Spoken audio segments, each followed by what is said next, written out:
my topic here today is, should you fire your clients? So what do I mean by that? We always get the customers, or the type of customers that we are willing to accept, or the customers that we deserve, if you will. Maybe, you know, maybe. I guess you may think that any paying customer is worth having, but I'd argue that some are more trouble than it's worth, and some are probably actually costing you more money every time you deal with them.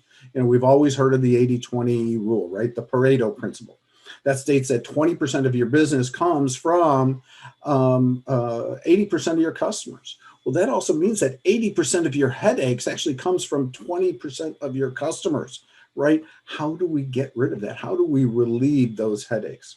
So the first step that I want to talk about is we need to know, what is it that we do want? So make a list of the qualities you want in your ideal customers. This may include things like they pay on time, they don't fight me on my quotes, they refer their friends to me, right? And then once you've had identified who your ideal clients are, now go through your customers and categorize them into 4 different grades: A, B, C, and D. So let's talk about how you look at each one. So your A grade customers, these are your favorite kind of customers. These are the person that probably pays on time. They're happy with the price that you quote, because they look more on value than a price. They're referring people to you all the time. They're spending a reasonable amount of money with you, and basically they tick off all the boxes that you've listed for your ideal customers, right?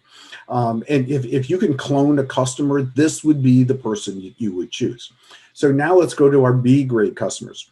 Still, they're still good customers, although not quite perfect. They might be maybe a little bit more price conscious. They might still pay on time, but they still maybe give you a little bit of headaches. So now let's look at the lower half. We're going to start with our C grade customers. These are ones that are giving you a little bit of minor headaches. They might taggle a little bit for a discount every time you deal with them, or they start bringing back goods on a frequent basis, because they've changed their mind, or you give them some advice and they don't take your advice, or they'll tend to pay late, and there's a little bit naggings here and there. And the whole idea is with the C's is you want to see which ones of those that you could actually train up to become B's and A customers, right? And then finally is the D. The D stands for, these are dead customers.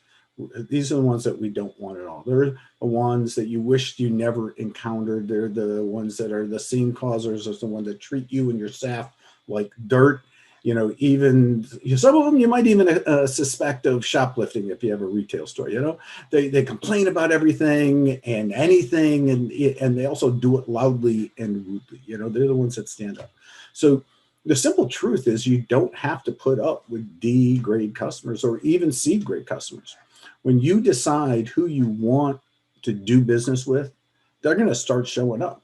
And so remember, one bad customer can ruin your day and then affect the way that you deal with all your customers and your staff.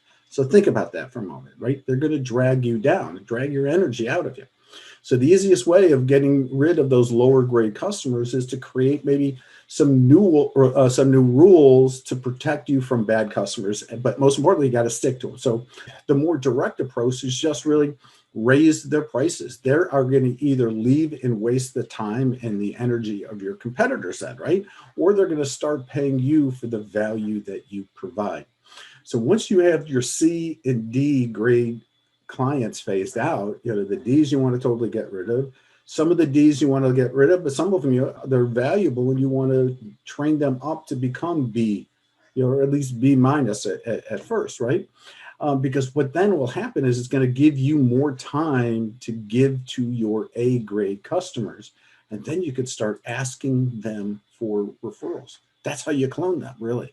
So remember, they will start referring other businesses like them because of the reasons that why they like doing business with you. And this is an important point too, is remember that every business is different. Some might regard an A grade customer might be considered a C grade customer by someone else and vice versa. So don't let guilt or sense of duty hold you back from letting go poor customers, even if they've been with you from the beginning, right?